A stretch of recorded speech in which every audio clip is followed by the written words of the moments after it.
ఇప్పుడే country delight app ని download చేసుకోండి. Download the country delight app now. America అధ్యక్షుడు ట్రంప్ ఆరోగ్యం మీద ఆందోళన వ్యక్తమవుతోంది. ఆయన గత కొద్ది రోజులుగా సరిగా లేరు ఆరోగ్యంగా అని చెప్పేసి వస్తున్నటువంటి వార్తలను వైట్ హౌస్ వాళ్ళు ఖండించినప్పటికీ కూడా ఆయన దగ్గరగా గమనిస్తున్న వాళ్ళు మాత్రం ఆయనకి ఏదో ప్రాబ్లం ఉందనే చెప్తున్నారు. పైగా ఆయన చేతి మీద పర్పుల్ బ్లూ కలర్లో ఒక మచ్చ రావడం, అలాగే ఐస్ కూడా ఉబ్బిపోయి ఉన్నాయని చెప్పేసి ఇవన్నీ బ్లడ్ థిన్నర్స్ వాడడం వల్ల, లైక్ ఆస్పిరిన్ అలాంటివి వాడడం వల్లనే వస్తాయి అని చెప్పేసి చెప్తున్నారు. ఆయనకి గుండె సంబంధిత వ్యాధులు కూడా ఇవి ఉన్నాయని చెప్తున్నారు. ఇదంతా ఎంత నిజం? అసలు నిజంగానే ఆ మచ్చలకి వీటికి ఏమన్నా రిలేషన్ ఉందా? ఇవన్నీ మనకు ఎక్స్ప్లెయిన్ చేయడానికి కార్డియాలజిస్ట్ డాక్టర్ రవికాంత్ గారు యశోద హాస్పిటల్స్ నుంచి లైవ్ కాల్ అందుబాటులో ఉన్నారు. ఒకసారి ఆయనతో మాట్లాడదాం. డాక్టర్ గారు నమస్తే అండి. నమస్తే అండి. డాక్టర్ గారు, ఏంటి బ్లడ్ థిన్నర్స్ వాడితే లేకపోతే యాస్పిరిన్ లాంటివి వాడితే ఇలాంటి ప్రాబ్లమ్స్ ఏమన్నా వచ్చే అవకాశం ఉంటుందా, లేకపోతే ఏజ్ రిలేటెడ్ అనుకోవచ్చు? ఎందుకంటే ఆయనకి ఆల్రెడీ ట్రంప్ గారికి 79 ఏళ్ల వయసు ఉంది. సో వయసు ప్రకారం ఆ వయసు రీత్యా వచ్చినాయి అనుకోవాలా, లేకపోతే నిజంగానే ఏదన్నా హెల్త్కి సంబంధించి గుండెకి దానికి వాడే మెడిసిన్ వల్ల ఇలాంటి మచ్చలు రావడం కానీ, లేదే ఐస్ ఇలా ఉబ్బిపోవడం కానీ అలా జరుగుతుందా? లేకపోతే ఆయన వాకింగ్ కూడా కొంచెం స్టైల్ మారింది, అంటే కొంచెం పడిపోతున్నట్టుగా నడుస్తున్నారు అని అంటున్నారు. వీటన్నిటి మీద మీ ఎక్స్ప్లెనేషన్ చెప్పండి సార్. తప్పకుండా అండి. ఒకటైతే నేను ఫస్ట్ పాయింట్ ఏం చెప్పాలనుకుంటున్నానంటే, ఒక మనిషిని మనం చూడకుండా ఫిజికల్ గా కానీ పర్సనల్ గా కానీ, అంటే మా దాంట్లో మెడిసిన్ లో చాలా ఇంపార్టెంట్ ఏంటంటే history and physical examination. History and physical examination అంటే మనిషితో మాట్లాడటం, డీటెయిల్ గా మాట్లాడి ఎగ్జామినేషన్ అంటే ఏవేవి మనము చేయాల్సినవి ఉన్నాయి అంటే ఎగ్జామిన్ చేసి మనం మీరు అన్న ఇప్పుడు one of the examination is visual examination. ఇలా చూసి కొన్ని పికప్ చేస్తాం పాయింట్స్. అలానే కొన్ని పాత రోజుల్లో నాడి పట్టుకొని చూస్తేనే చెప్పేస్తారు అంటుండేవారు. మీరు వింటే గనక అది నాడి పట్టుకొని చెప్పడం కాదండి, నాడి పట్టుకొని మనిషిని అన్ని విధాల ఎగ్జామిన్ చేసి ప్రశ్నలు వేసి పట్టుకోవడం జరుగుతుంది. So majority of times even today history and physical examination of a patient is very important. చాలా మంది పరీక్షల్లో తెలుస్తుంది అనుకుంటుంటారు. పరీక్షల్లో కంటే కూడా మించి మనిషిని పూర్తిగా అర్థం చేసుకోవటం, అంటే ప్రశ్నలు వేసి క్రాస్ ఎగ్జామినేషన్ లాగా లాయర్ ఎలాగైతే క్రాస్ ఎగ్జామిన్ చేస్తారో డాక్టర్ కూడా అలా ఎగ్జామినేషన్ లో history taking and examination final గా గుడ్. సో ఇంకొకటి ఏంటంటే పాయింట్, ఈ ట్రంప్ గురించి నేను మాట్లాడుతున్నాను అనుకోకూడదు. ఎవరు ట్రంప్ ని నేను చూడలేదు, నేను దగ్గర కూడా పోలేదు. So I'm not going to talk about him. But ఏమిటి అంటే మీరన్న పాయింట్స్, 3 పాయింట్స్ నేను ఇక్కడ గమనించాను. ఒకటి, నల్లగా లేదా పర్పుల్ గా లేదా బ్లూయిష్ గా ఒక మచ్చని చేతి మీద చూడటం జరిగింది, ఎవరికైనా అవ్వచ్చు. 2, కళ్ళు ఉబ్బి ఉండటం, ఇది ఒక చెప్పారు మీరు. ఇంకొకటి, నడుస్తుంటే పక్కకి తూలి స్వే అవుతున్నారు, అటు ఇటు ఊగుతున్నారు అనేది చెప్పారు. సో వీటి గురించి మనం డిస్కస్ చేయొచ్చు. ఫస్ట్ పాయింట్ మనకి ఇక్కడ బాగా గట్టిగా మీరు చెప్పింది ఒక మచ్చ. సో దీన్ని బ్రూజింగ్ అంటాం అండి. బ్రూజింగ్ అని ఇంగ్లీష్ లో అంటాం. తెలుగులో అయితే కరెక్ట్ గా చెప్పాలంటే కమిలిపోయింది అంటారు. కమిలింది, చర్మం కమిలింది అంటారు. ఈ కమిలిపోవడం అనేది ఎప్పుడు జరుగుతుంది? మీకు ఒక తలుపు మధ్యన మీ చేయి పడ్డప్పుడు, దెబ్బ తాకినప్పుడు, బలంగా దెబ్బ తాకినప్పుడు. బలంగా కూడా కాదండి, కొన్నిసార్లు కరెక్ట్ అయిన ప్లేస్ లో పడితే చిన్న దాంతో కూడా అవుతుంది. అంటే ఎక్కడ పడింది అనే దాన్ని బట్టి. బాల్ తగిలినా కూడా ఈ స్పోర్ట్స్ పర్సన్స్ ఎగ్జాక్ట్లీ బాల్ తగిలిన, పిచ్చి బంతి అని చిన్నప్పుడు ఆడేవాళ్ళు, కొడితే అక్కడ కమిలిపోతుంది. సో ఈ కమిలిపోవటాన్ని బ్రూజింగ్ అంటారు. ఈ బ్రూజింగ్ 2 రకాలు కావచ్చు. ఒకటి ఈజీ బ్రూజింగ్ అంటాం. ఈజీ బ్రూజింగ్ అంటే చిన్న తాకిడికి వచ్చేయటం, మీరు అన్నట్టు చిన్న తాకిడి, అంటే పక్కన ఫ్రెండ్ ఇట్లా వచ్చి దగ్గర కూర్చుంటే కూడా వచ్చేయటం, అది ఈజీ బ్రూజింగ్. స్పాంటేనియస్ బ్రూజింగ్ అంటే కమిలిపోవటం, ఏమి చేయకుండా కమిలిపోవటం కూడా జరగచ్చు. అంటే స్పాంటేనియస్ అంటే దాని తర్వాత మీకు మచ్చలు వచ్చేస్తున్నాయి. సో రీసెంట్ గా నేను ఎగ్జాంపుల్స్ చెప్తాను కొన్ని, చాలా అంటే బ్రీఫ్ గా అండి. ఒకటి, రీసెంట్ పాస్ట్ లో నాకు యంగ్స్టర్ ఒక లేడీ వచ్చింది, ఫేర్ గర్ల్. సో ఆవిడకి అనుకోకుండా మీకు ఏంటంటే చిన్నప్పటి నుంచి నాకు తెల్లగా ఉండేసరికి నాకు ఏదైనా తగిలితే బ్లడ్ వస్తుంది, ఇట్లా కనిపిస్తుందండి మచ్చలు అంది.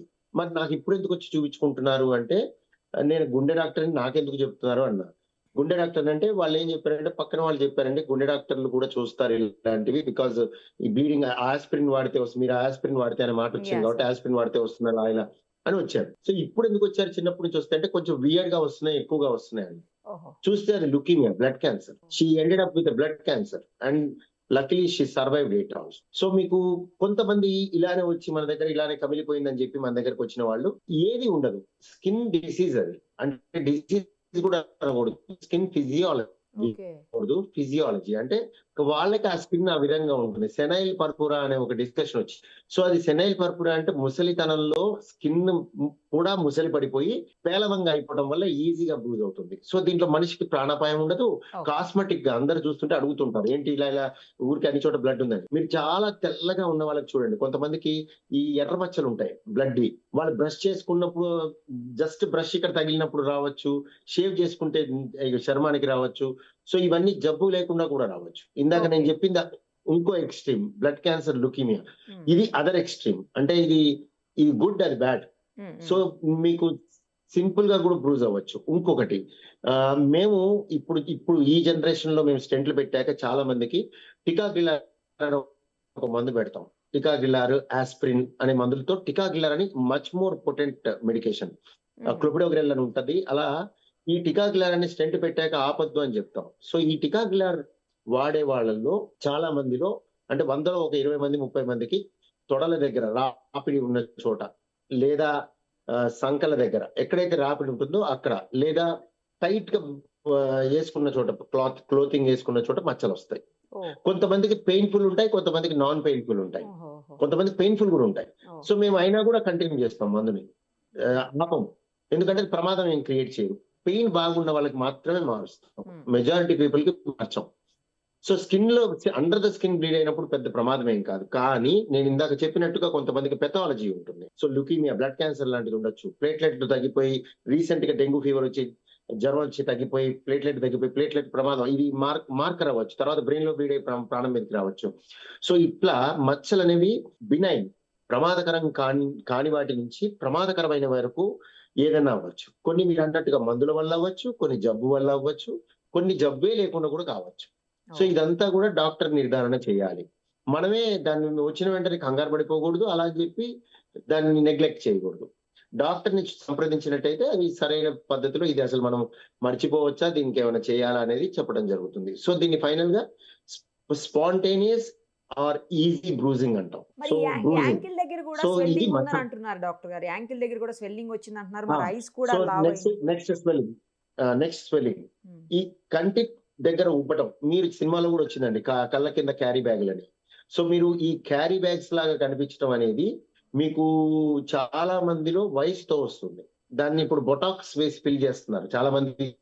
ఫిల్లర్స్, బొటాక్స్ అంటారు. అవి వేసి యంగ్గా కనిపించడానికి ప్రయత్నం చేస్తుంటారు. సరే, ఓల్డ్ పీపుల్ లో అలా కళ్ళ చుట్టూ వచ్చే అవకాశం ఉంటుంది. కానీ కొంతమందిలో మాత్రం కిడ్నీ ఫెయిలియర్, కిడ్నీ నుంచి ప్రోటీన్ లీక్ అయినా, హార్ట్ ఫెయిల్యూర్ ఉన్న వాళ్ళకి కూడా రావచ్చు, కిడ్నీ ఫెయిల్యూర్ ఉన్న వాళ్ళకి రావచ్చు, కిడ్నీ నుంచి ప్రోటీన్ లీక్ అయ్యే వాళ్ళకి రావచ్చు, లివర్ దెబ్బతిని ప్రోటీన్ ప్రొడక్షన్ తేడా వచ్చిన వాళ్ళకి రావచ్చు, ప్రోటీన్ లూజింగ్ ఎంట్రోపతిలో రావచ్చు. సో అనేకమైన కారణాలు ఉంటాయి. దాంతో కాళ్ళవాపు కూడా రావచ్చు. మోస్ట్ కామన్ గా కాళ్ళవాపు కారణం ఏమిటి అంటే, ఈ సిరలు, కాళ్ళలో ఉన్న సిరలు సరిగ్గా పని చేయకపోవడం మోస్ట్ కామన్. దాన్ని వీనస్ ఇన్సఫిషియన్సీ అంటారు. ప్రయాణాలు ఎక్కువ చేశాక, కొంతమంది లాంగ్ జర్నీలు చేశాక ఇంట్లో కాళ్ళు వాపు వచ్చింది, కాళ్ళు టెక్క మీద పెట్టుకుంటే లేదా దిండు మీద పెట్టుకుంటే తగ్గిపోయింది అంటూ ఉంటారు. సో ఇటువంటిది బినైన్, పెద్ద ప్రమాదకరం కాదు. కానీ కొంతమందిలో మాత్రం నేను చెప్పిన వ్యాధులు, liver disease, kidney disease, heart disease కూడా ఉండే అవకాశాలు ఉంటాయి. సో చూపించుకోవటం మంచిది. సో ఇది కాకుండా ప్రమాదకరమైన వ్యాధులు ఏంటంటే, ఈ యాంకిల్ దగ్గర వాపుకి కొంతమందికి కాళ్ళల్లో సిరల్లో క్లాట్ కట్టి గుండెకి వెళ్ళి పల్మరీ ఎంబోలిజం అనే ప్రమాదం జరుగుతుంది. సో ఇలాంటిది కూడా కొంతమందిలో జరుగుతుంది. సో ఇంకా మీరు మూడవది చెప్పారు, స్వేయింగ్, నడుస్తుంటే తూలటం అనేది కూడా, దీన్ని వర్టైగో అని కొంతమంది, ఇంబ్యాలెన్స్ అని కొంతమంది అంటూ ఉంటారు. సో ఇది మెజారిటీ ఆఫ్ టైమ్స్ న్యూరలాజికల్ ఉంటుంది. కొంతమందికి బినైన్ కండిషన్ అంటే వయసుతో బ్యాలెన్స్ కి సంబంధించిన సిస్టమ్ ఎఫెక్ట్ అవ్వటం వల్ల నడుస్తుంటే అటు ఇటుగా తూలటం అనేది కొంతమందిలో జరుగుతుంది. సో ఇది కొంతమందికి బినైన్ కండిషన్, అంటే ఏమి చేయడానికి ఉండదు, ఏమి చేయాల్సిన అవసరం ఉండదు, ఏమి ప్రమాదకరం కాదు. కానీ కొంతమందిలో మాత్రం ఇది బ్రెయిన్ లో డ్యామేజ్ కి ఒక సూచన అవ్వచ్చు. అంటే బ్రెయిన్ లో మీకు ఇంటర్నల్ క్యాప్సూల్ అని ఉంటుంది, సెరిబెల్లం అని ఉంటుంది. కొన్ని ఏరియాస్ లో క్లాట్ ఏర్పడి కానీ, బ్లీడింగ్ అవటం కానీ, లేకపోతే సరఫరా తగ్గిపోయి దెబ్బతింటం కానీ జరగచ్చు. గుండెలో కొంతమందికి హార్ట్ బ్లాక్స్ ఉండి కూడా, లో హార్ట్ రేట్స్ ఉండి కూడా, ఎరిథ్మియాస్ ఉండి కూడా ఇలా స్వేయింగ్ అనేది జరగచ్చు. కానీ కంటిన్యూస్ ఉండదు, అది యూజువల్ గా అప్పుడప్పుడు వచ్చిపోయే పరిస్థితులు ఉండొచ్చు. సో ఈ విధంగా స్టార్టింగ్ ఫ్రమ్ బినైన్ కండిషన్, అంటే ఏ ఇబ్బంది, అంటే ఏ పెద్ద ప్రమాదకరమైంది కాకుండా ఉండేది ఉండొచ్చు, ప్రమాదకరమైంది అయినా అయి ఉండొచ్చు. సో ఈ విధంగా ఇవన్నిటికీ డాక్టర్ ని సంప్రదించి సరైన పద్ధతిలో చూసుకున్నట్టయితే మీకు ఆన్సర్ దొరుకుతుంది. When it comes to whatever celebrity we're talking, ఈ సెలబ్రిటీకి ఏముందని మాత్రం మనం చెప్పలేము. ఏ డాక్టర్ చూస్తున్నాడో ఆ డాక్టరే బాధ్యుడు. అండ్ ట్రంపే సారీ, ఎవరైనా సెలబ్రిటీ ఎవరైతే వాళ్ళు డిక్లేర్ చేస్తే గానీ it is a privacy. Actual గా ప్రపంచంలో మన ఇండియాలో తక్కువ కానీ ప్రపంచ దేశాల్లో ఎక్కడైనా కూడా పేషెంట్ ప్రైవసీ అని ఉంటుంది. పేషెంట్ ప్రైవసీని you can't breach. It is a big thing. So అవతల వాళ్ళ హెల్త్ గురించి డిస్కస్ చేయడం అనేది చాలా చాలా పెద్ద thing actually around the world. But then these are the points. నేను చెప్పాలనుకున్నవి ఏంటి అంటే, డాక్టర్ గారు నార్మల్ పర్సన్స్ అయితే కావచ్చు కానీ సెలబ్రిటీస్, తర్వాత నంబర్ 1 దేశంగా ఉన్నటువంటి అమెరికాకి అధ్యక్షుడు, అలాంటప్పుడు కొంత ఆందోళన అయితే ఉంటుంది కదా జనాల్లో. Concern is good, concern is always good. మన లీడర్ మనకు ఉండాలి, మన లీడర్ ముందుకెళ్ళాలి, మంచిగా ఉండాలి అనేది అందరికీ ఉంటుంది. సో మీరు అన్నట్టు that is always a concern. Celebrities కున్న థింగ్స్ కి ఇవే ప్రాబ్లమ్స్ ఉంటాయి. Double edged sword. they are celebrities, that's why they have to be like this. So whatever నేనేమనుకుంటున్నా అంటే ఆయన చక్కగా ఉండాలి, ఆయన he should be healthy, he should be good, he should be ruling further and helping the world, their country. Exactly doctor గారు, మా ఉద్దేశం కూడా అదే. అంటే అది అంత తీవ్రమైన ప్రమాదకరమైనది కాకపోవచ్చు, పర్వాలేదు, ఓకే, ఆయనకి ఏమి ఇబ్బంది లేదు అని మీ ద్వారా చెప్పించాలనుకున్నాం అంతే. ఎందుకంటే ఆందోళన వ్యక్తం అవుతున్నటువంటి నేపథ్యంలో ప్రాబబ్లీ నేను చెప్పిందంతా అర్థమై ఉంటుందని నేను అనుకుంటున్నాను. So it can be anything from simple probabilities ఎలా ఉంటే ఎలా ఉండొచ్చు. అంతే. ఇందులో ఒకటి ఆస్పిరిన్ వాడుతుంటే జరగచ్చది, నేను ఇందాక చెప్పినట్టుగా ఎనీ బ్లడ్ థిన్నర్స్ వాడితే అలా జరగచ్చు, లేదా సింపుల్ ఏజ్ రిలేటెడ్ కూడా ఉండొచ్చు. ఏజ్ పెరగటం వల్ల కూడా ఫేర్ స్కిన్ పీపుల్ కి, థిన్ స్కిన్ పీపుల్ కూడా అలా అయ్యి ఉండొచ్చు. నేను ఇది కెన్ బి జస్ట్ ఏజింగ్, కళ్ళ కింద క్యారీ బ్యాగ్స్ లాగా కనిపించడం, కాళ్ళవాపులు కూడా కొంతమందికి వీనస్ ఇన్సఫిషియన్సీ ఉండొచ్చు. చాలా మంది ఎక్కువగా షేక్ హ్యాండ్ ఇవ్వటం వల్ల, హ్యాండ్ షేక్ వల్ల కూడా అక్కడ అలా అయిందని చెప్పేసి కూడా అంటున్నారు. మేబీ అది కూడా పాసిబుల్, అదే అంటున్నాను. రైట్ డాక్టర్ గారు, థ్యాంక్ యూ సో మచ్. నమస్తే. సుమన్ టీవీలో మీ పర్సనల్ అండ్ బిజినెస్ ప్రమోషన్స్ కోసం కింది నెంబర్కి కాంటాక్ట్ చేయండి.